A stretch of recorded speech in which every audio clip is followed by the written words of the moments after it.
Welcome back to the BK Nothing But Nets podcast. Just me and John again. No Dylan today. Dylan is out with his lady. So it's gonna be me and John. We may get a special guest later. Me and John carrying the work here. Introduce yourself, John. Where can everybody find you? It's gonna be a good show today. We got a lot to get into. So let's get the introductions out of the way. Where can everyone find you on social media? Yeah, me and Gary hold down the fort. Yeah, if you ever want to talk fun basketball, you can follow me on Twitter at OS91413John. Then work on multiple podcasts, and we have a good one for you today. Definitely a lot of net stuff to talk about, and maybe some potential stuff with future teams, depending on how this draft shakes out. So we'll definitely get into it. All right.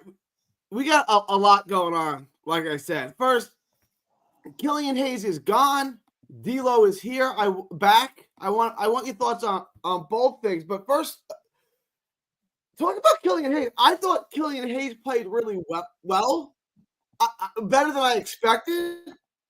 I was expecting him to be here for the rest of the season and potentially next season, and now he's gone. So give me your thoughts on the news that Killian Hayes will not be getting a second 10-day contract. Before I even get into that, we have to do a little exercise here. Knock, knock. Who's there? Get a clue. Get a clue who? Get a clue, Sean Marks. This is insane to me. Listen, Killian Hayes, when Dennis was traded in December, Hayes should have been called up, and that would have been our point guard the rest of the way. Killian Hayes does exactly what you want when the goal is to try to protect a top pick. He's the tank commander for a reason. Offensively, doesn't do a lot, but he passes the ball and keeps you relatively in the game, but you're not close to winning whatsoever. So it made perfect sense to keep him, and he had a few decent games. He was listening to Jordy, offensively contributing, so why not keep him? But apparently with D'Lo and Wofford on the men, they didn't see a future with Hayes. But forget the future. Right now, these last 20 games, the only pick we have that's worth any value is the lottery pick. The other three picks are in the top 20 right now, and Marks wants to let D'Lo bump his stats alongside Thomas to see what that duo can do. I just think this organization has been a failure this season with the direction all over the damn place. And now a guy who could have helped you not win games effectively, mind you, is now out of this team. And now you're relying on D'Lo and Thomas, who can now win you a couple games because there are teams dealing with injuries, and we face a lot of them this month. So who knows where we're going to finish now, but I hope it's not the plane. But if it is, it's literally a roll of the dice, and the organization will have to deal with the consequence if it's not a top 3 pick. I wanted to address this because I was, Dylan and other people were really high on bringing up Killian Hayes. And I was like, Killian Hayes is Killian Hayes. Like, what's the upside here? He played well. Like, I thought he looked like an NBA point guard, a backup point guard. He played 6 games, 27 minutes, averaged 9 points a game, 51% efficiency. But the key stat here is 5 assists and just 1.5 turnovers. 5.2 assists, 1.5 turnovers. He played well. Like he shot the ball better than expected, and he handled the point as if you had hoped, like he had hoped for. I don't know, like what else could he have done? Does Sean Marks just not like him? If so, why did he take? Like, it just doesn't make any sense to me. If Sean Marks doesn't like him, why did he bring him in at all? If he didn't want to give a fair chance, what more could he possibly have done? I mean, this is as good as he could play. Seriously, and he only had 10 days, and I thought he looked decent in those 10 days. He was passing out the ball. He was finding some offensive plays, and we weren't winning a lot of games, which is on point with what you're supposed to do. But I guess because D'Lo wants to come back and bump his stats, Sean Marks wants to honor that. This D'Lo move still makes no sense. We're 8-9 with him. We get it. He's not a top guard in the league. But on this team right now, there are teams that are resting players deal with injuries, and D'Lo is helping you win games. Even if he has bad nights, he is a way more impactful force on this team winning games as opposed to Killian Hayes, who was helping you not win games. So, yeah, the strategy doesn't make sense. This organization just doesn't have effective leadership. Jordy is now mounting the ship as the captain, and if he wants D'Lo and Wofford to play, if they're available, they're going to play. There's no resting these guys, no injury management crap, which is a smart thing to do, but to this organization, apparently it's blasphemy. Like, that's my problem with this team. This season, wins shouldn't matter, but instead we're putting pride, good vibes, the good moods and all that ahead of our own lottery pick. So the logic doesn't make sense, and I hope this doesn't hurt us, but 50% is now feeling like, what the hell is the organization doing? Like, who is manning the ship right now? And right now, it doesn't feel like anybody's manning the ship. It brings me, it plays into the next part. D'Angelo Russell, who I'm a huge fan of. Obviously, everyone knows I'm a D'Lo fan. is set to return. All signs says he's set to make his return Tuesday. That's today against San Antonio. Give me your thoughts on D'Lo, and then we'll talk about what the Nets are planning to do.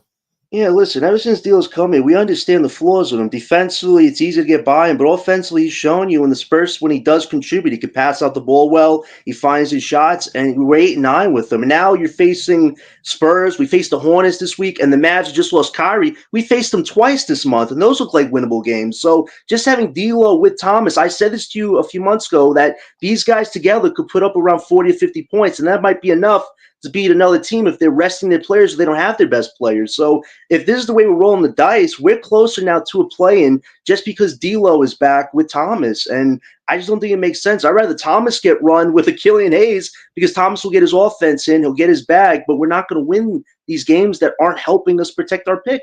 I don't understand why this organization does want to protect our lottery pick. It's a huge error if it lands anywhere outside the top 6 right now. Seriously. You don't know how the Bulls are going to bounce, right? Like Toronto's going to win some games. We're going to get Toronto in a little bit. The Nets got 22 games left. There was a comment. I believe we can lose 17 of them. Look, I don't know.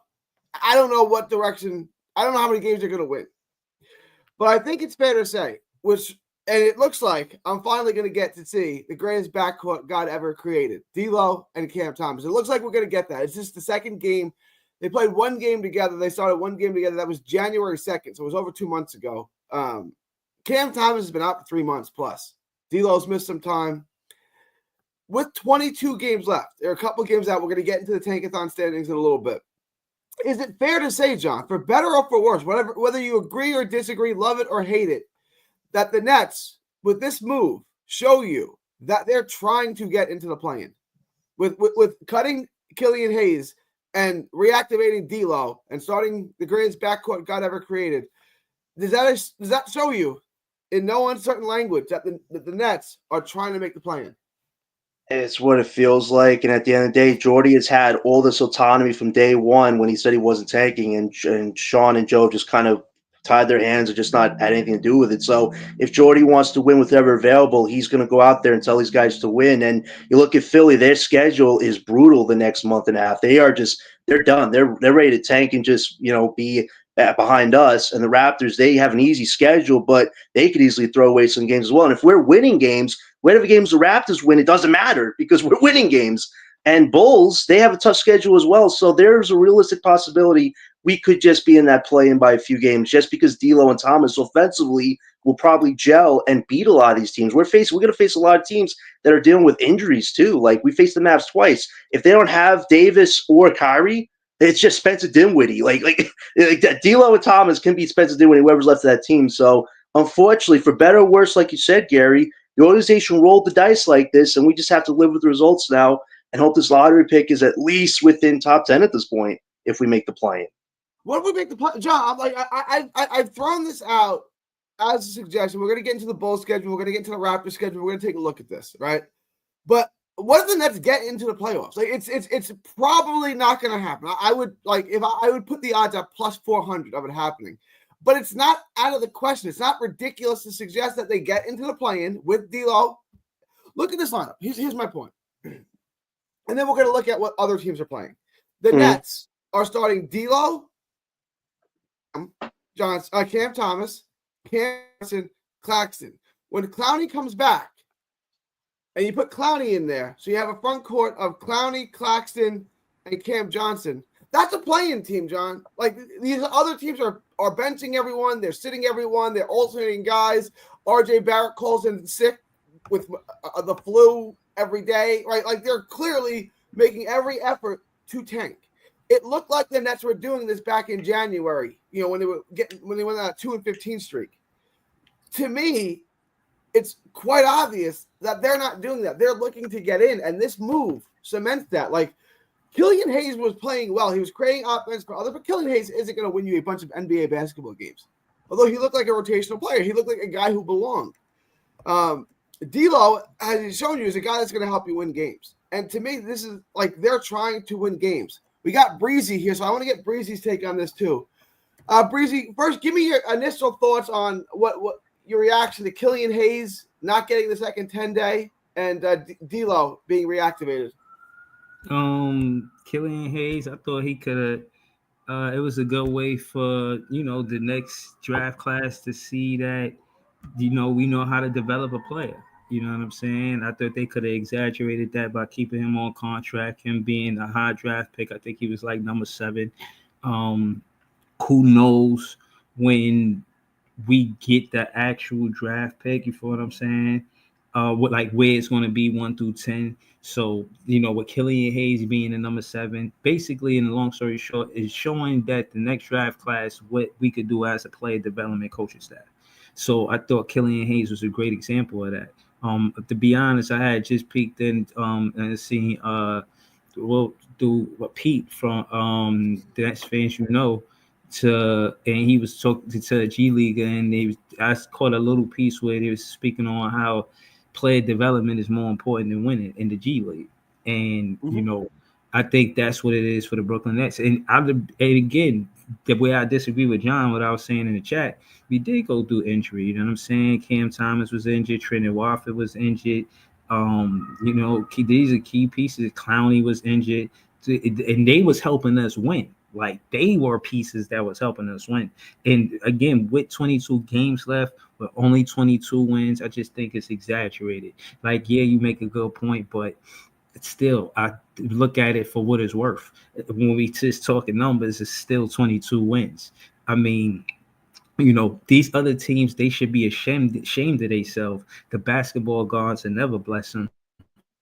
The Washington Wizards should have been good a long time. The 76ers had more draft capital than any of these teams in this situation to get a lottery pick right now. It's ridiculous. We not wrong. They're wrong. They shouldn't be tussling with us. Toronto Raptors is another team. When you really think about their draft, who they draft. They got OG. They got Scotty Barnes. You know what I'm saying? They got some high draft capital in the last recent years too. So even Pascal Siakam. There's players that they, got that was high in the draft. So again, these teams are putting themselves in situations where they got all this draft capital. And I'm just saying, like, are they really competing?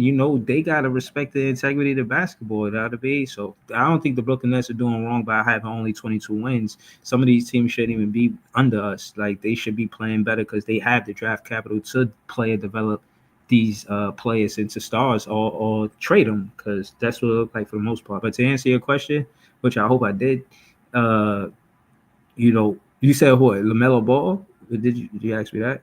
No, I asked you about D'Lo. Yeah.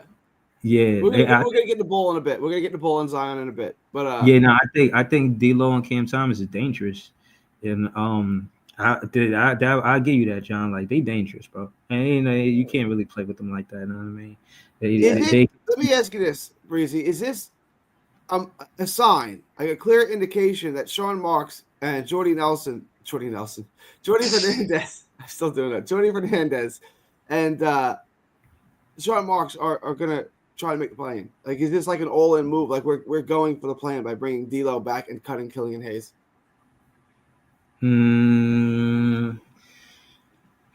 Yeah, it looked like it. I'm not gonna lie. D'Lo and Cam Thomas, I think they dangerous. I don't see how we lose with them. Like, all we was missing is offense, and you added them to the rotation. I don't really see who could beat us. Like I said, with the Brooklyn Nets, a healthy Brooklyn Nets has always been a playing team to me. They had to trade Schroeder. They had to do these things. D'Lo and Cam Thomas playing 10 games together, developing chemistry, you know what I'm saying? But is it worth the draft pick? I don't know, man. But to answer your question, could they get to the play-in with Cam Thomas and D'Lo in the backcourt? Yep, they could. Here's my point. I'm gonna bring this up and I'm gonna let you guys respond to this, but I want to get to this. So here's the Bulls. Here's what the team ahead of us. Here's what they played yesterday. Colby White, Josh Giddey, Zach Collins, Dalen Terry, Mataz Barzulez. What's better? What's got a chance of winning more games the rest of this season? That lineup or D'Lo, Cam Thomas, Cam Johnson, Noah Clowney, Nick Claxton? What's got a better chance of winning games? Us. Breezy? That's the It's point. easy. We got a better again. Like I said, I disagree with the whole thing. We don't got talent. I just don't really like the debate that this draft class isn't important. And like, of course, it's important. It's very important. You know what I'm saying? But you know, I just look at it for what it's worth, man. Cam Thomas, he probably, want to make the plan just to show what he can do. He probably happy back D'Lo. He getting that vibe back when he was here. You know what I'm saying? The energy is good for us to win. But contrasting, putting that on a scale, saying is it more important than getting a high draft pick? Nah, it's not. It's not. Can we have the best of both worlds? Probably yes. If you ask me, No, 'cause I'm biased. that's where you and I disagree too on that, Breeze. Because Yeah, I I know agree with it's you on probably I agree with you wholeheartedly on the player development. I think Jordy's done a great job. I look at Zaire Williams. His player development this year has been really good for him. I'd say he's the mhm. first successful reclamation project on the Jordy. But now you have D'Lo, a veteran, where his future, I don't see a long-term future. You might see maybe bring him back on a one-year deal and you flip him for something, but I don't see a long-term deal. But you're having this guy bumping stats, and he could win games with Thomas. Like that's a threat to our lottery pick. And my thing is this. The lottery pick should matter more than the wins right now. And you have the Bulls and Philly in front of you. Philly's just they drop like flies. But you have the Bulls in front of you, and Gary just showed you the lineups. Our lineup could beat that lineup, and we're going to face them too this month. So to me, it seems like Jordy is in full throttle control here in the organization. They just, they brought Jordy under false pretenses when they still had Bridges and they thought they were going to compete. Then you break it all down, and now Jordy's like, I still want to win. So to me, a lot of things have to get ironed out, but protecting our lottery pick should be what matters most here over these short-sighted wins. And we saw the sobering reality against the Wizards, Portland. Like they have younger talent, draft talent than we do, and they beat us. And you look at Detroit, they drafted the right way. They crushed us. I mean, if we can't Yeah, even have I talent want to comment on that. Like Detroit, Portland is winning. that's Portland is questionable. winning games, and Portland fans are frustrated too. But Portland is winning with all of their baby talent. They're winning with all their baby players. If we were playing, if we were playing Keon Johnson, Cam Thomas, and Clowney and Tyrese Martin, and we were playing all of those babies, and we were winning games like Portland is. You'd be like, oh well, the guys developed quicker than we thought. We're ahead of schedule. But we're not Right. doing that. We're still playing Cam Johnson. Now we reactivated D'Lo. And D'Lo is one of my favorite Nets of all time. I love D'Lo. But why is he on this team, Breezy? Like, why is D'Lo on this team? Like, he's not going to be here in the future. He helps you win too many games. Why is D'Lo on this roster currently? I think again, I just think Sean Marks wanted to clean up the mess he made. He really lost a lot of support from the fans, trading players that the fans told him to keep. They told him to keep D'Lo. You know what I mean? They did whatever they did to get KD, and we forgave him for that. But that energy, that support that he got from the fan base, that vibe, that energy, you can't fake that. You can't front that. I think he's now listening to the fans. Like, yeah, he made a mistake. He needed an aisle 7. If there's a mess in aisle 7, please get a mop. Somebody made a mess. Sean Marks made a mess. He trying to clean up his mess. I'm telling you that I don't defend the mess that he made. I don't agree with it, but he understands that he made a mess. It's no coincidence that he goes out and gets Dinwiddie, D'Lo. You know what I'm saying? You're getting all of these different players that was on a team already, and it just goes to show that you broke up something good. And he knows that if he's going to get that same thing, what is he missing? What did Sean Mark see that he's heard about and he missing and he's responding to the fans? It's the fact that the chemistry that Kenny Atkinson built, and to put salt on the wound, you see what's going on with the Cavaliers right now. He sees all of this. He talked to Joe Tsai. You don't think he on a hot seat for his job? The fans is they own him. You know what I'm saying? So I'm just saying that to say I respect the fact that he acknowledged the mistakes that he made and he's trying to correct it. Just off of the strip, we got our draft picks. But again, to put Cam Thomas and D'Lo on the same floor together, that's tough. That's tough, man. It's a huge mistake. But this goes to my problem. Why does Sean Marks keep going back into the past with the Dinwiddies and D'Los? What's next, Karis LeVert? Like, if you want to pave a new way forward, learn from your mistakes. No, he doesn't owe D'Lo anything. Like, if he wants to cut D'Lo, he'll do it. But he obviously wants to make some economic value this year with the D'Lo jersey. As soon as D'Lo was here, Gary dug up his old jersey. And I bet you a lot of Brooklyn fans did too because they wanted that nostalgia vibe. But at the end of the day, nostalgia versus your actual future lottery pick, the lottery pick matters a hell of a lot more than D'Lo on this team. And I think Marks' problem is he gets too attached to players, and then he wants multiple picks for him, and then the boat leaves, and he can't get no value for them. That's what happened with Johnson. Johnson should be rested right now. His numbers are back to where I said they were going to be. Average grass right now. I'm not saying ass. I'm saying grass because his numbers are just blue right now. Like the smart thing would be you sit down D'Lo, Johnson, and Clarkson, let these young guys get burned. You live with results. I would trust that a hell of a lot more because that's not going to win a lot of games. But now you have Johnson, D'Lo, Clarkson. They're going to win you games. So it doesn't make sense to me why they're doing this. It really doesn't. When the goal is to protect your lottery pick, but if you want to compete for a playing spot, you basically gave the Rockets, the Suns, and the Dallas picks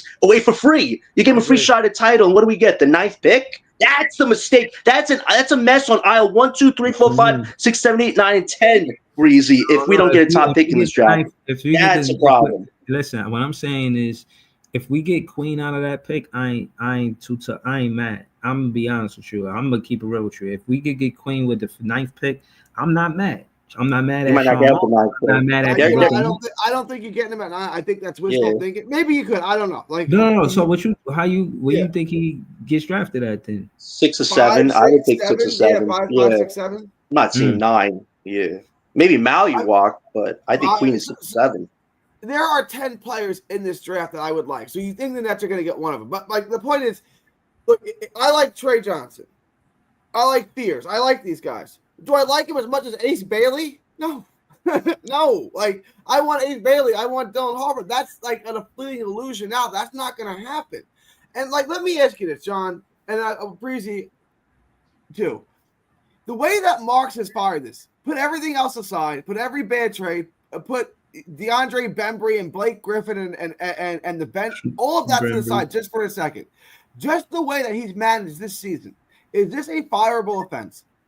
Most definitely, 100%, especially if you don't get a top 3 pick. We essentially helped another team out, giving them a bunch of assets. And if they get a star this summer and we're stuck with the 10th, 11th pick, I think that's a huge failure. And Marks has shown me the last 8 years he's taken over, there's not been one single direction. This guy literally said no shortcuts we took over. He took the shortcut of the century with KD, Kyrie, and James. He couldn't even keep that intact for more than a year. That should have been fireable. So for me, I don't think this organization is ever going to get it right until we have a leadership that actually commits to a direction and is consistency. We haven't had a consistent core for more than 2 to 3 years. While you look at these other teams, they have cores going on 4, 5, and 6 years and still dominating the league. If we can't get up to that level, we're just going to be shuffling, gambling. We're at a casino Vegas place hoping for the best, and you can't do that. You need actual development, you need a core, and you need something sustainable. Marks has shown me he can't find that. It's easy to come up with a vision visually, but putting it on paper, that's where I think Marks falters. He can't actually put what he's thinking on paper, and that's a failure in itself right now.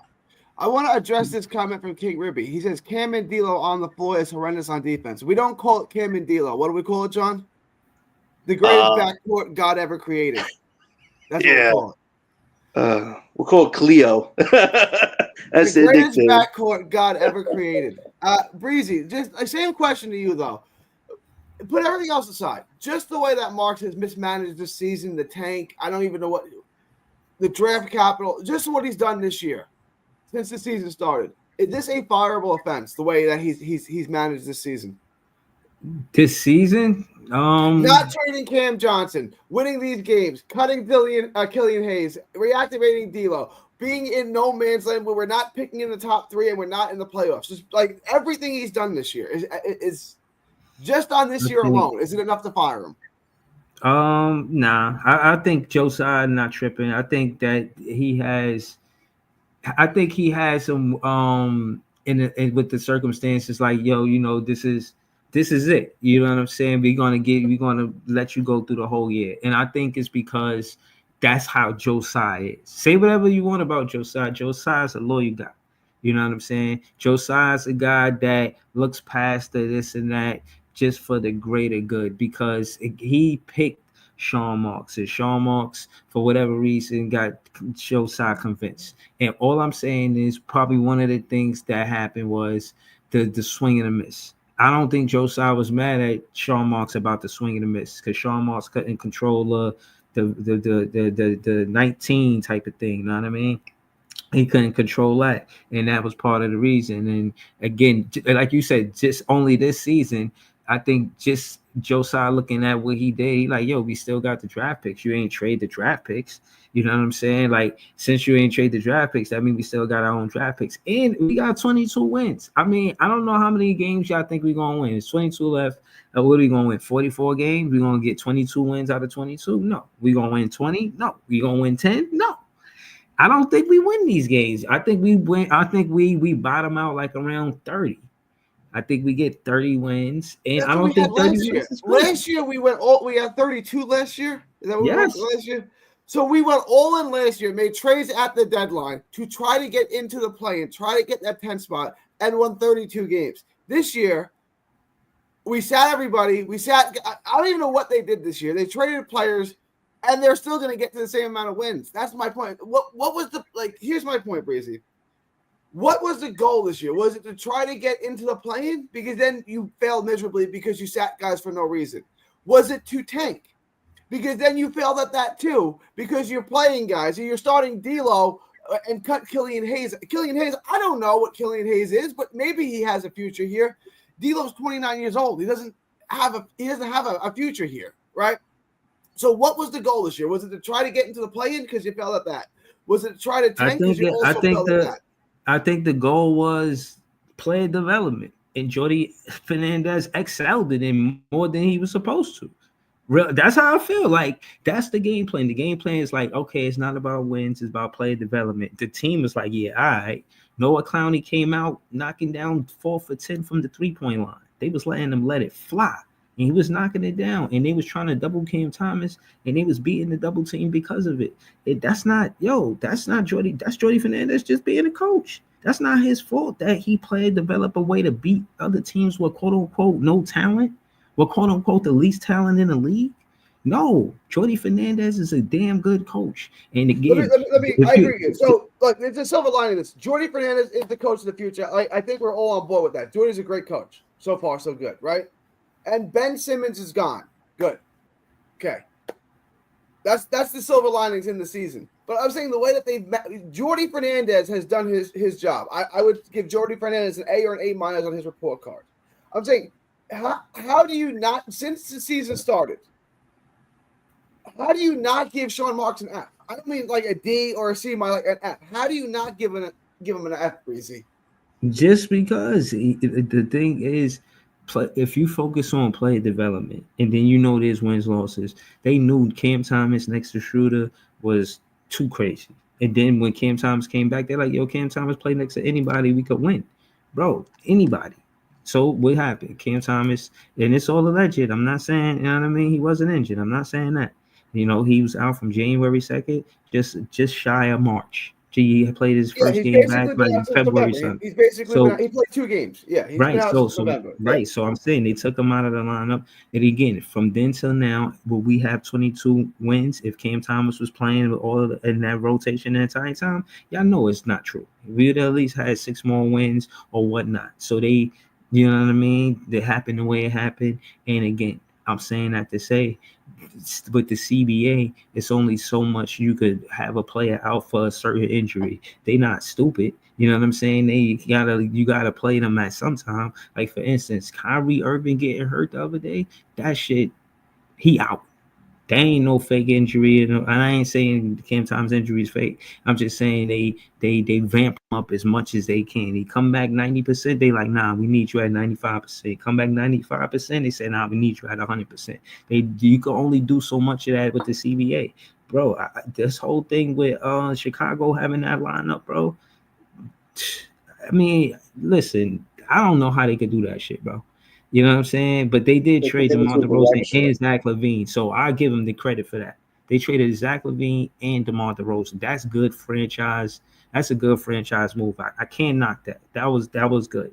They drafted Kobe White. You know what I'm saying? So they got one of their main draft picks there to build around. I see what y'all saying when y'all contrasting GM to GM who did what they roster to go in to make sure that they get a good draft pick. I get what y'all saying. But Breezy, you know what the problem is now, Breezy? Now Dallas can tank right now. And I'm not saying Sean Marks is the best GM. But you said who? Dallas? Is he the worst? No, but Breezy, now you know what the problem is? Now Dallas can tank. If there's no Davis, no Kyrie decided to shut Davis down, they're a tanking team now. They have a lot of Dallas big to can't feel. tank, bro. Dallas can't tank. They can't. Yeah, They Gary, I just don't care if they traded. can. They traded Luca. You can't trade Luca at 25 years old and say we're going to tank. They traded Luca because they said it makes us a better team today.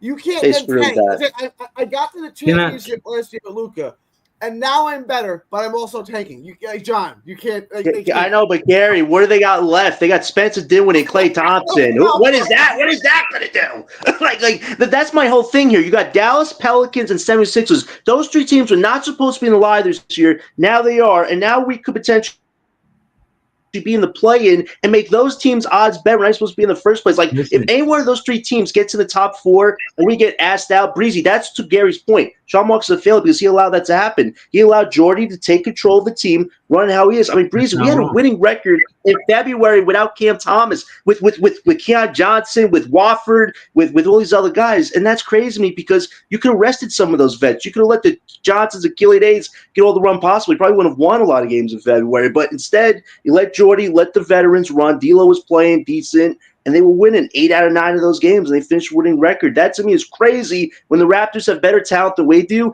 and they pretty much tanking right now. So it just doesn't make sense this year. I want to The ask this question. Dylan raises a really good point. I meant to ask you this Yeah, earlier. I I want both wanted of you to get guys to to that respond to too. this. I'll read the comment. Nets Press Dylan says, what has he developed? Thomas has played 20 games. Clowney has been out. Claxton has a down year. And Jalen Wilson doesn't look good. I'll throw Keon Johnson looks like trash. Tyrese Martin looks like a borderline NBA player. He'll be a part of the team sooner rather than later. You said he's developed players. He's developed a system and a culture. I agree with, but what players? Like the first go round. Clowney became a Go stretch ahead. big. Clowney became a stretch big. That's for one. We didn't have a stretch big, and now we got Clowney. And all Nets fans could agree that he could be a stretch big. At minimum, y'all could at least agree that Jordy Fernandez asked him to let it fly. He was taking mad 3-pointers, and him and Cam Thomas was beating the double team. So y'all asking me what did he develop? That's what he developed. He developed Clowney into a stretch big, and I credit some of that to Jawan Howard. You feel what I'm saying? We got Jawan Howard on the coaching staff. You know what I mean? Claxton, I'm not going to disagree with that. Jalen, same thing. He had a high upside in the summer league. I thought he would be playing better basketball. But my point is, the focus is player development. These guys did have the opportunity for Nets Press to say that they didn't live up to it. That's not Jordy Fernandez's part, whether or not they live up to it, but they have the opportunity. Tyrese Martin, he got the opportunity. You could say based on from last season to this season, you didn't know that Tyrese Martin could be kind of a sort of a shot creator, and now you do. And that's partly because of the coaching staff. So case in point is we also seeing that uh he's good at the point guard player development. I've seen that. And Cam Thomas, he played 20 games, and in those 20 games that I seen him play, they had him doing off ball and on ball I wanted basketball him to play a action. lot of point. I wanted Cam to play a lot of point this year. It didn't happen too much because he got Because hurt. it's But let me, Schroeder. It's Schroeder yeah. next to him. And Ben Simmons. And now D'Lo, and now D'Lo. Like I love D'Lo. I was so happy. Like how happy was I when and then like 2 weeks later, I'm looking like why is D'Lo on this roster? Like why is he here? Exactly. John, Can I? yeah, I gotta take a leak, and I want to have you guys debate this out. But go ahead, respond to Yeah. the player development thing. Yeah. Yeah, I have some examples. I would say in those 18 games before he got hurt, Thomas was showing development on the playmaking, defensive, rebounding side. I said this summer, I don't really care about the offense because I know Thomas is a bug scorer. But what else can he add to his game? And he showed you that Jordy trusts him, making him the scoring guard. If he was the point guard, he'd probably be gassed out, and those other skill sets wouldn't be as fresh. So I think that was a good move on Jordy's part. And Thomas showed he could develop in the system. I wish he could have got a bigger sample size because we need to see it. In all respect, if he wants to truly be a cornerstone of this team. And if he gets a contract from us this year, I hope next year he can be as healthy as much as possible. So I think next year is an important year for his future on this team. So I'll say that was part of the development process. Clowney, like you said, Breezy, with a three-point shot, I thought that was excellent. It's what else can he do, though? I need him to dribble a lot this summer to show me he has a dribble interior game. The three-point shot is great. But, yeah, I think he developed some physicality and some three-point shooting. So that's another part of the puzzle. I would even say Zaire Williams, best reclamation project of the year. Defensively, he's been great. The 3-point shot is finally falling. He's been showing you a lot of He the different parts of his skill set. best on ball So defender we got. yeah, so I'll give those three: Thomas, Zaire, and Clowney as three parts of it. The fourth, I would say Dayron. I feel like Dayron's in way better shape. Unfortunately, he couldn't play a good amount of the season, but he's shown in the last 10, 20 games that if he gets a bigger leash, he can really be a force on the court. That game against OKC, against Hartenstein and Holmgren, yeah, played both of them, and he showed you what he can do. But if Claxton is your center right now, Dayron's never going to get more than 19 minutes. He should really be getting 25 minutes a game. But you do the plus or minus this year, and you know what's funny, Gary? Doug Norrie from Locked On Nets, they were agreeing, Doug and Adam, they were agreeing that the stat comparison between Claxton and Dayron is ridiculous. Like, Dayron has had a better plus or minus than Claxton, and Claxton got the money. So you have to make some decisions on that too. From. Where do you think Nets, Locked On Nets? Because it's not like I do that after every single game. Where do you think they got that? That guy copies me all the time. Doug Norrie copies me all the time. I'm calling him out. I like the show. I listen to the show whenever I can. I don't listen every day, but I listen whenever I can. Doug Norrie copies off me all of the time. He does. Doug Norrie, you've been put on blast. That's wild. But yeah, I was just telling Breezy that if you look at who Jordy really developed this year, I would say Thomas, Clowney, Zaire, and Dayron. Other than that, the rest of his team are guys competing for contracts, and they are just fighting for their lives. I mean, Keon Johnson taking 20, 30 shots and only making 6 of them. That's not player development in my book. There are literally guys on this team that shouldn't be on this team next year, and that's why we have to draft right. But the way this organization is running things, it's like we might have to draft whoever's not taken and live with that. But if you have a chance to get real talent, why not put yourself in the best position? That's my problem with this organization. We're living in 2019 where we don't have any picks, but we do now. We have 31 picks, so there's something that hasn't changed from 2019 till now, and I feel like it's Sean and Joe at the end of the day. Jordy's doing his job, but Sean and Joe aren't doing their jobs as far as leading this team goes. I want to this is an interesting comment. I've heard this a lot. Cam Thomas playing point guard will only decrease his superpowers. He's an excellent off the ball player, and I'm not saying he should play the point guard for all 35 minutes, but I want him to play it for 20 minutes. I want to play the point guard for if it doesn't work, then you just take him off the point. You put him back at the 2. It was an experimental year. What do you have to lose? But let me get your comment. Cam Thomas playing point guard, will that decrease his superpowers?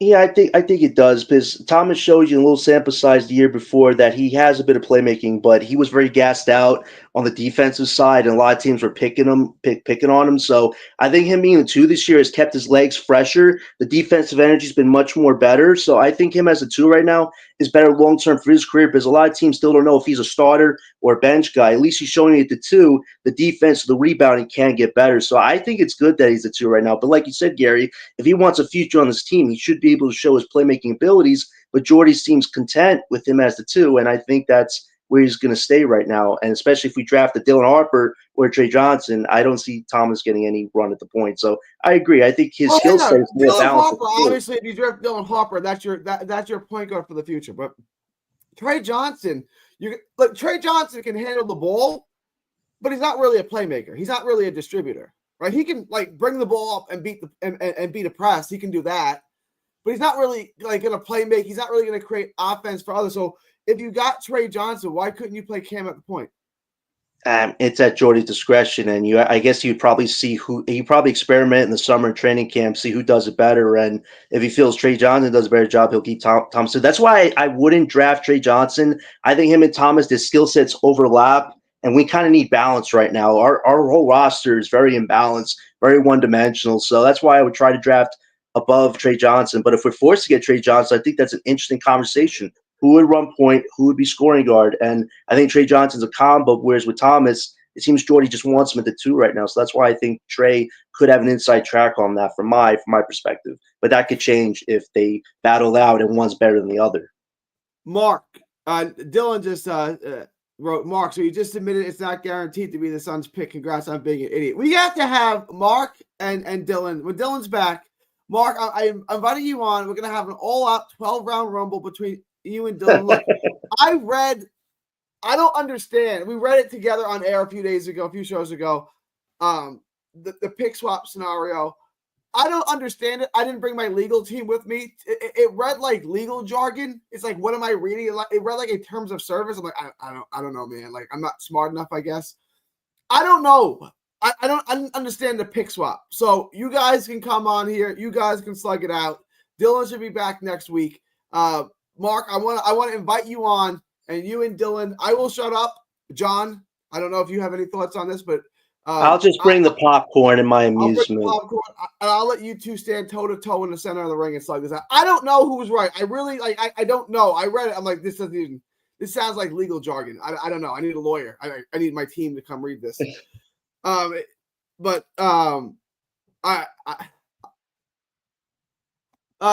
look. Yeah, Johnson's a 2-3. He's got size and length, so he looks like a 3, but he's really a 2. He can handle the ball. He's not a 1. Like it's kind of like Bridges, right? Like Bridges could beat the press. He's not a point guard, right? Like I'm not comparing Trey Johnson to Bridges in any way. I'm just saying like he can handle the ball, but he's not going to create offense for others. Like if you say, hey, bring the ball up the court, kind of like Keon Johnson can do, right? Like bring the ball up the court. I can do that. Create offense for others like Hayes or D'Lo. That's not what I do. So right. He's a 2-3. He's a 2-3 for sure. He's more of a 2 than a 3. I want to go 15, Gary. Oh, hang on. He wants to. Give me 1 minute, Mark. Brock says with $5 super chat. Thank you, Brock. By the way, with us almost at in the play-in. Wait, let me try again. With us almost at the play-in, where will our lottery pick land? Y'all opinions. If I had to guess right now, and there's still 22 games left, so things could change. I'm gonna guess we pick 6, 7, 8. Somewhere it's between 6 and 8. John, what would you say? Yeah, I think realistic. If you miss the play-in, I think we have a shot at top 6. But if we make the play-in, I think 7 through 10 is generous at that point, especially because teams are at the bottom have a way better shot of getting the top 4 than we do right now. I think we're around like 30% or something like that. That's not high odds to get in that top 4 right now, especially if we keep winning. So we'll see what happens. Appreciate the super chat, Brock. All right, Mark, I want to get to the next topic. I'll send you a link if you wanted to get in on this, but I got to get off. We'll have time all off season. We've got 2 years until the 2028 pick becomes a topic of discussion. I want to. No, it's all good, Brock. It's all good. I want to get to the next topic.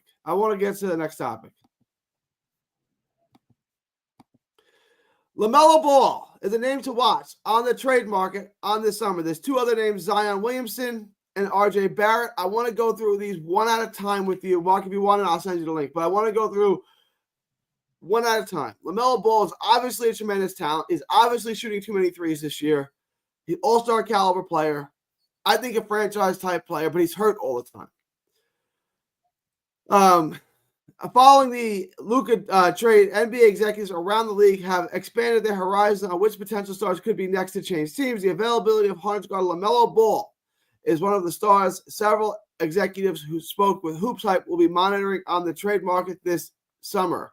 So my inkling there is that they have their eyes set on Dylan Harper.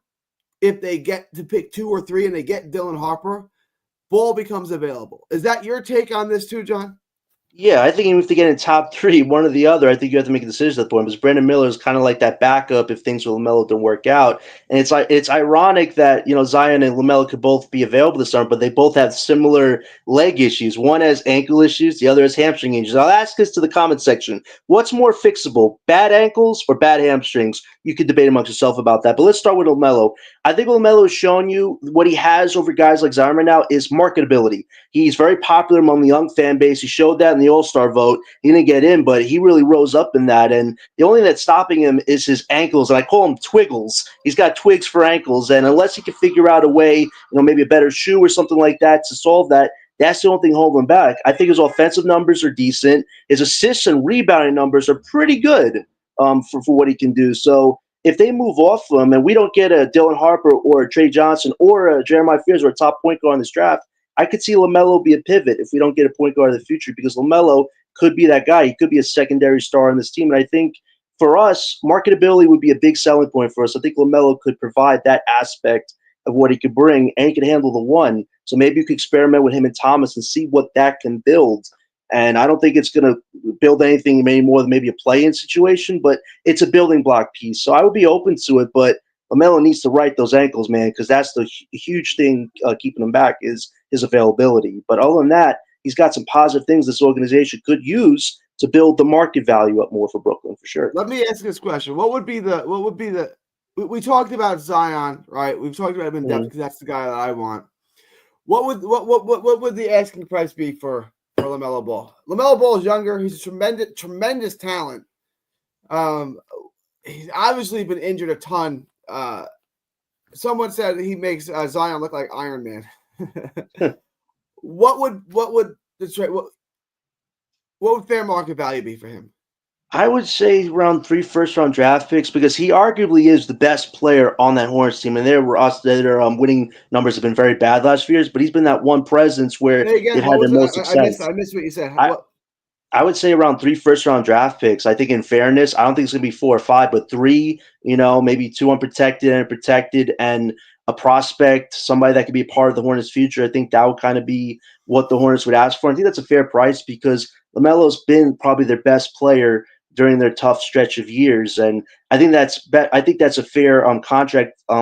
That's a fair deal as opposed to with Zion. I think Zion is more cheaper. I'll give you that. Zion would probably be around 2, whereas LaMelo, given he's the best player on the team, probably be around 3 first-round picks because he probably has better marketability as well than Zion. Where Zion, if he could get the stomach, the food intake stuff right, and the ego, he could definitely be a lot better than LaMelo. But what's more fixable, bad hamstrings or ankles? I think ankles. I just think LaMelo needs to figure out how to keep his legs from snapping. I think hamstrings are worse. I think hamstring on a guy like Zion's size, he's always going to pull hamstrings. I'm not even trying to hate. I think Cam Thomas has massive legs. When you have massive legs like that, you're not supposed to be, you're not supposed to be cutting and moving as fast as they do, and you're going to pull hamstrings. Like I really think those are going to be reoccurring themes. And then what sucks about hamstrings, it's like a groin. There's not much you can do with it besides just rest it, right? And you can see James Harden, big legs, out all the time. Cam Thomas has missed most of the season because of a hamstring pull. It's like, all right, you feel better, you feel good, you put him out there, you play 2 games, you tweak it again, now you shut down again. Hamstrings are a bad injury. I don't mean that to disparage anyone, but hamstrings are bad. Ankles can be bad too, but ankles you can fix ankles. Right. And I would say this too, LaMelo's baggage isn't as bad. It's mostly just been health. He's been a good, solid presence with the Hornets during all the craziness they've been through the last few years. He's never really been in any type of, off-season stuff, whereas with Zion, the food stuff, not being happy with his team. Like Zion has a lot of things up here he needs to conquer before he can show he can be dominant. I would say this, though. Zion is way more physically dominant than LaMelo. LaMelo is like, 180 pounds? If Zion could right the food stuff and be healthier conditioning-wise, you would want to go for Zion because interiorly, he's hard to stop. But I think with LaMelo, longevity-wise, better marketability. If he could right that situation, he's a point guard, and he could be a secondary star that could potentially recruit a primary star. So I think LaMelo would have a bit more upside than Zion, but you probably have to pay slightly more for LaMelo. So what do you want to do more? Do you want to pay less for a guy that you think you could right and he could be what he used to be? Would you rather pay slightly more for a guy that could be a number 2 potentially? Well, let's do this, John. Let's come up with a reasonable package. Let's come up with a reasonable package that could potentially land us Ball. Like we did this for Zion, or we'll get to that in a second. But give me a package that you think can land you Ball. Right. I think it could be one of Johnson or Claxton's. You have to match the contract situation. Then it would have to be a prospect. I don't want to say Clowney would be a part of it, but it depends who we draft this year. It could be somebody we draft this year, or if it's somebody that's not really better than Clowney. I think Clowney and a Johnson or Claxton and so what draft pick? Right? Like the Charlotte, a rebuilding team, you'd have to give him Claxton, right? Because Claxton's younger. So it would be Claxton and then 3 picks, right? Yeah. What 3 picks you want to give him? You want to give him the Bucks pick? The Bucks pick is going to be valuable because it's a mid-first rounder. Right. The Bucks pick, our pick next year, our 2026 pick, and then like a 2029. I wouldn't give our 2026 one, but I could maybe a 27 or a 28, like that. You're getting LaMelo Ball. You know what I'm saying? Yeah. You're getting an all-star caliber player. You're not getting him for nothing. Right? I know, but given the time missed, I can't go to 2026. We have Derek Pierce, AJ Bonsa, and Cam Boozer. That's why I would have to look for later picks. I can't give him the 2026. All right, so what if I did this? What if I kept my pick I gave you Claxton and our 3 other picks. So I gave you the Knicks pick, the Bucks pick, and then the Rockets pick, whatever that pick is. I gave you guys three picks this year, besides our pick, our 3 other picks, and Nick Claxton. Is that a trade? Yeah, I'm definitely open to that because the Hornets would get a chance to draft more young talent, continue their rebuild, and they just got under new ownership and management. So I think that makes sense. Claxton, they need a big, especially if they want to get rid of Mark Williams. So that all lines up. And we keep our own pick, you said, right? So we would keep our We're own keeping pick. our pick and trading all the other ones and Nick Claxton. That works better for me. I can't give 26. And the only thing with LaMelo is he's only played 30, 25 games in 3 out of 6 of his seasons. I can't give away a valuable lottery pick for somebody like Melo Ball, but I'm willing to give you multiple later picks that could help you with your rebuild. So I think that second package makes a ton more sense for us and for them without getting robbed. That's option 2. All right, yes. That's the LaMelo option. So our 3 picks this year, besides our pick, there are 3 other picks, and Nick Claxton. Zion Williamson, we talked about our first round pick and Cam Johnson. That's option 1. So, and then we're gonna get into one more name, and I don't even know if you're interested in this name. I don't think we can even really work out a trade for this guy. I don't even know if anyone's gonna be interested in this guy. But the last name I'm gonna bring up is, and again, you guys may not even want him, is RJ Barrett.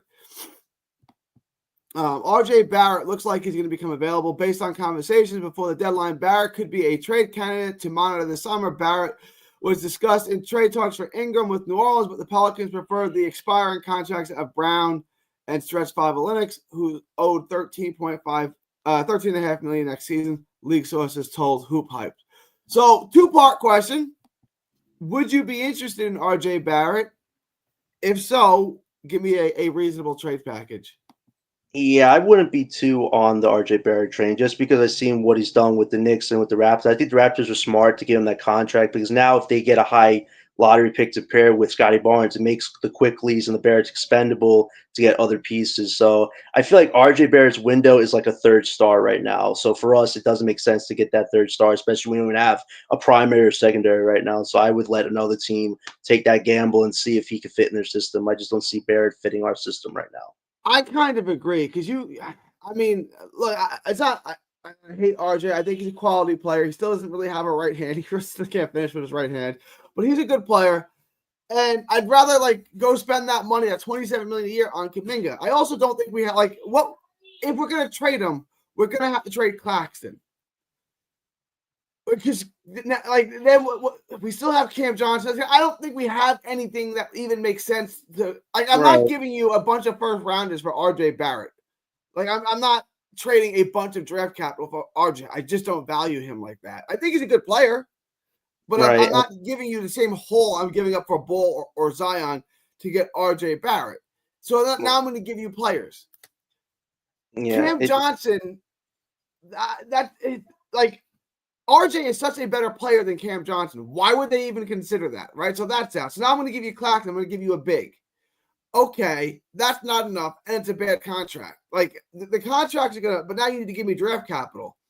I'm not giving up Claxton and a bunch of draft capital for RJ. RJ's contract is not horrible. It's not great. It's $27 million a year. That means he's one of your pieces. And it's I'm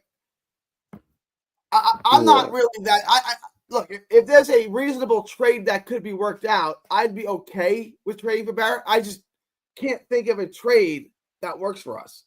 Yeah, and it's within our own division, and this is my worry with where we land in the lottery. Getting a top 3 or 4 pick would be great because if we don't get one, look at our own division. The Knicks are still competing for a championship, even though they lose to a lot of the best teams. They're still right now a playoff team. You look at the Raptors; if they get a lottery prospect, they're already levels above we are right now. Then Boston, they're still dominating. As much as Philly's been a crapshoot this year, they still have Tyrese Maxey, who could be their franchise guy of the future. We're right now stuck in dead man's middle land right now, literally in the middle.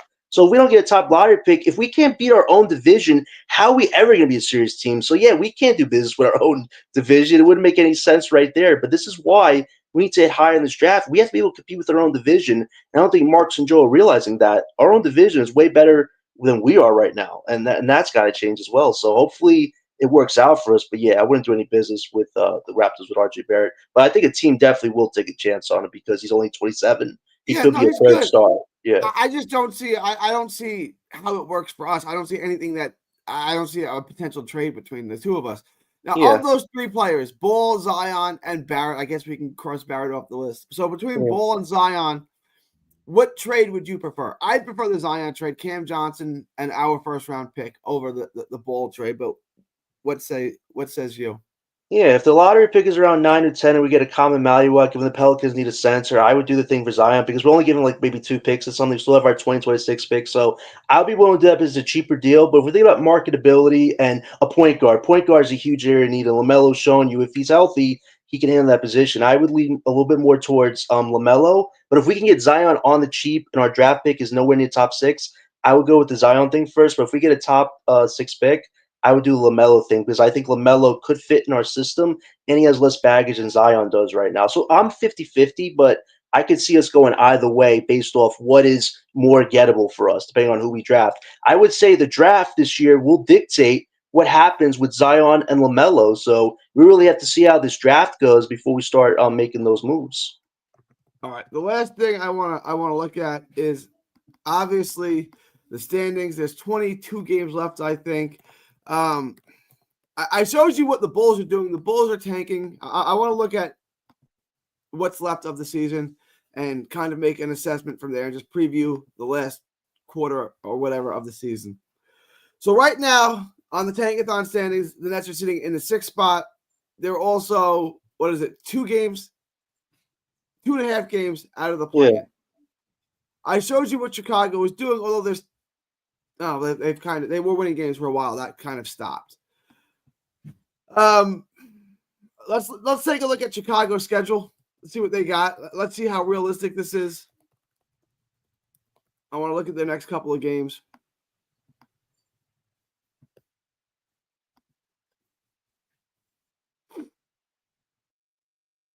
All right, so they got the Cavs. That's a loss. They got at Orlando. That's a loss. Miami. That's a winnable game. They'll probably lose.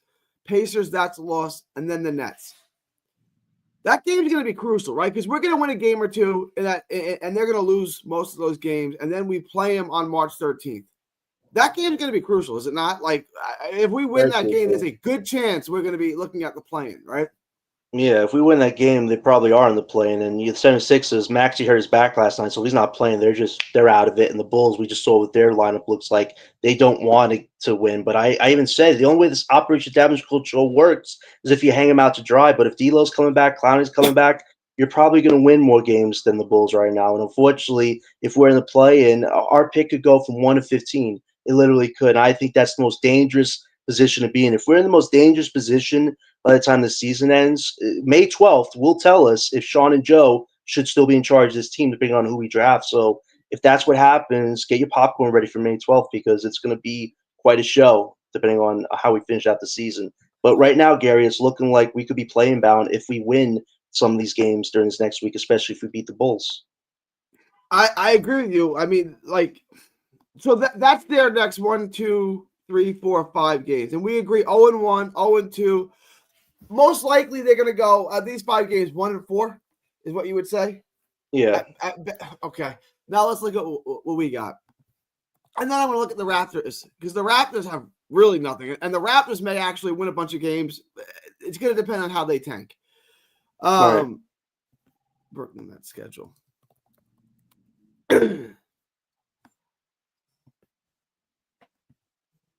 All right, ready? Spurs, winnable game. Warriors, that's a loss. Hornets, winnable game. Lakers, that's a loss. Cavs, that's a loss. Bulls, that's a winnable game. So in our next 3 games, 3-3, Spurs, Hornets, Bulls. Would you agree that those are 3 games that there's a good chance we can win? Yeah, I would. But if we lose the Spurs one tonight, I'd feel a little better about I would that. feel a lot better. Yeah, But but that's a fair that's a fair evaluation. Hornets are definitely very beatable. I mean, just look at their roster to ours. Dayron and Claxton have their best career games against them, so I wouldn't expect anything else, especially if grandfather Taj Gibson's still around. I think they bought him out, but still, they have a really bad roster. So That's a very winnable game. The Spurs one tonight, I think the Spurs are very competitive. So if we don't win this game, I think that's great. But yeah, the Bulls game will really decide where we are at that point. If we're near the play or in the play-in, Sean and Joe are taking arguably the biggest gamble in lottery pick history, considering what we gave the Rockets. We essentially, if we don't get a top lottery pick, we gave the Rockets a shot at a championship, and we all we got back for it was a 6 or 7 pick. That to me is just there's no coming back from it at that point. So let's hope for the best, but be prepared for harsh reality if Brooklyn is committed to going towards this crazy narrow path of being the play-in. I mean, it like if the Bulls go 1-4 and we go 3-3 by March 13th, we beat the Bulls, the Spurs, and the Hornets. Very winnable games. I bet you we're favored in all three of them. And the Bulls go 1-4 like we predicted. At that point, we'll be tied. That we have made up 2.5 games with the Bulls going into that last, whatever it is, 15, 17 games of the season. John, I mean, you see what I'm saying? Like, if we get into the play-in, who knows what happens, right? Like, there's a chance that we may not be picking in the lottery at all. And the other team that can stand in the way, and I want to show this to you guys, are the Raptors. Now, the Raptors are infinitely more talented than us. I picked the Raptors to be a playoff team. I don't really know what they're doing, but I want to show you this. Here's the Raptors schedule. Easiest schedule left in the NBA. They got 3 games against Washington, 2 games against Charlotte, 2 games against Utah, 2 games against us, 2 games against the Sixers, and a game against the Bulls. They could win all of those games we just mentioned, and then they'll jump both of us. Their hardest game left per record is the Mavericks, who are not in good shape. They could start winning games left and right. They have the talent to do it. We talked about this off air quickly. Grady Dick, Scotty Barnes, like RJ Barrett. They have plenty of guys on their team. Let's take a look at the next couple of games and see what that looks like. But they have a ton of winnable games where they could start jumping us and the Bulls. What are your thoughts on that? It'd be hilarious. They just rest guys just to make Sean and Joe feel the burn. They could win all these games, but you know what? Why? Let Sean and Joe keep winning games. We'll just, slide and get that top 4 pick that's supposed to belong to them. See, that's why I think this organization just don't understand what they're doing. Like a team like the Raptors have this talent. They could win these games. If they win these games, they're doing us a favor. But why would they want to do us a favor and ruin their chance to draft the top pick? So it can go either way. If they pass us, great. If they don't, they're way smarter than an organization is. So there's a part of me that doesn't want them to win, just so Sean and Joe can be put in the worst position possible, where they have to either live or die on the sword on the decisions they made this year. So if they don't jump us, get the popcorn ready. But if they do, I would feel better about our draft odds if they're in front of us. But we'll see. If we win games, we're negating their wins, though, Gary. That's the problem. That's why a lot of these games are winnable. If we win these games, we're negating their wins. So right now, Toronto is 2.5 games behind us and 5 behind Chicago. That sounds insurmountable in 22 games. 5 with 22 to play is a lot. But Chicago ain't going to win no more games, right? And you look at this, Orlando, they could lose that game. If they win, they got Utah, Washington, Philly, Utah. That's what they have coming up. They could win all. I don't know, but they could win all of those games. If they could literally win 1, 2, 3, 4, 5, 6 games in a row. Look at the schedule they got. You know what I'm saying? Utah, 2 at Washington, 2 at Utah, 2 at Washington. They could get back in. They could jump us in 2 weeks with that schedule. Look how bad that is. So I don't know. They've done a great job of tanking. Landry Fields has done a great job of tanking / rebuilding at the same time. I think he's done a magnificent job. John, what are your thoughts on that?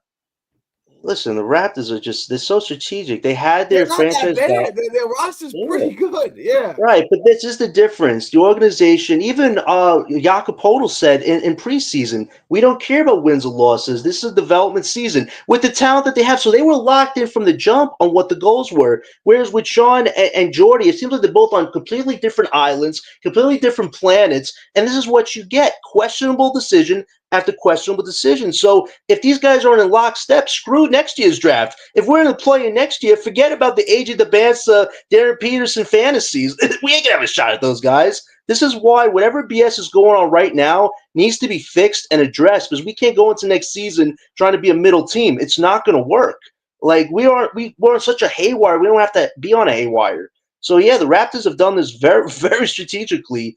And the thing is, if we win games and they win games, we're negating their wins. So who's really doing who a favor here? Yeah, as much as we want to bank on another team bailing us out, all we have to do is not win these games. Like our organization wants to bank on other teams to do our dirty work for us when we're the ones screwing ourselves over. That's the parody of it. But at the same time, there's annoyance there because you trade away a whole bunch of valuable assets to get your own picks back. You're not even doing a good job to protect them. So if we're in the play-in, it's a 50-50 gamble. We get a top 3 pick, we get a top 10 pick. So have at your own with that. So we'll find out May 12th whether this organization did a decent job or they did one of the biggest catastrophe jobs in NBA history. So it could go either way. But me and Gary, we always hope for the best, but we just try to give you guys the harsh realities of what could happen if this all goes ablaze, which it could. That's what the organization has done. They put us in that middle tier situation. So we'll see what happens. All right, John. Good show. What are your thoughts? How's this been? Who's going to get that last playing spot? Us, Chicago, or Toronto? I think it's Jordy. but listen. I have immense respect for what Jordy's doing. Defensive identity, structured program. Those are very important things. You can't be a successful team without those intangibles. We had the big three, but we were lacking the fundamentals, all the stuff that Jordy wants. If we had Jordy coaching the big three, probably a multi-team championship team. But we don't. And the thing is, we need to get the core. Clowney and Thomas, as good as they've shown you some things this season, they've missed a lot of time. And we've been relying on the Keon Johnsons, Woffords to win these games that don't matter. So we need a legit core if we ever hope to be a serious team. And I hope this summer things work out in our favor. But at the same time, they could not work out in our favor. Then you have to start considering the LaMelo Balls and the Zion Williamson moves. Because if you don't have a top 3 pick, what are your options? Just hope that you can tank for another season? No. If we're not taking this season, you guys start considering alternatives. We can't take this year, and then we get another good player. Yeah. And we're gonna make a move in the offseason. Like we're not gonna be next year's tank is gonna be worse. That's why I never got caught up in AJ DeBanza. We can't tank this year. We're gonna tank next year. It's not gonna work. Yeah. So that's why I feel like. Wait.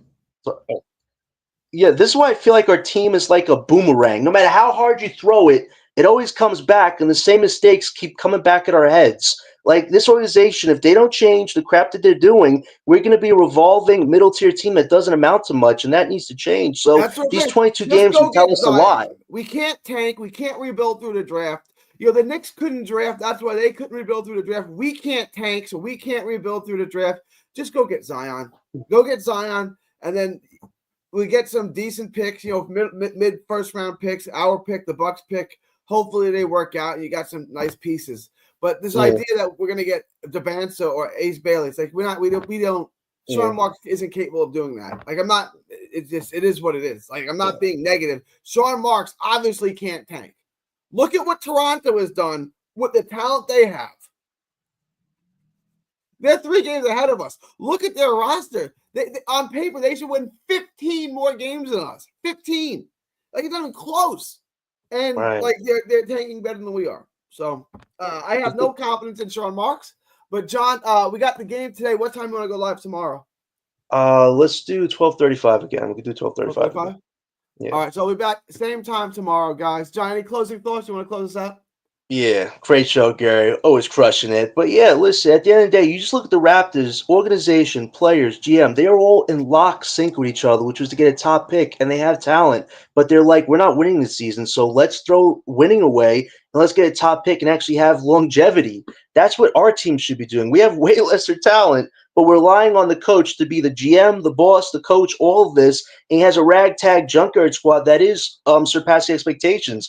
But you saw Wizards, Portland, they drafted way younger talent. They're not good teams, but they kicked our asses. So you have to get a top pick at this point if you want to have a shot at a good future. But if we don't get a top pick, I'm with Gary. I would say all options are open this summer if we don't get a top 6 pick at least. So May 12th, we will figure out our fate and we'll go from there. We're going to keep giving you that fun, explosive content on BK Nothing But Nets podcast. John, it was a good show, fun show. Okay. Dylan, hopefully you can join us tomorrow. If not, we'll see you next week. I miss Dylan. I miss Dylan. Damn, Dates made me feel like chopped liver, Gary. I'm out. Sayonara. We got this, but you know, like it's better with a 3-man panel. It's better with 3 men. Pause. Is it not? I mean, all right.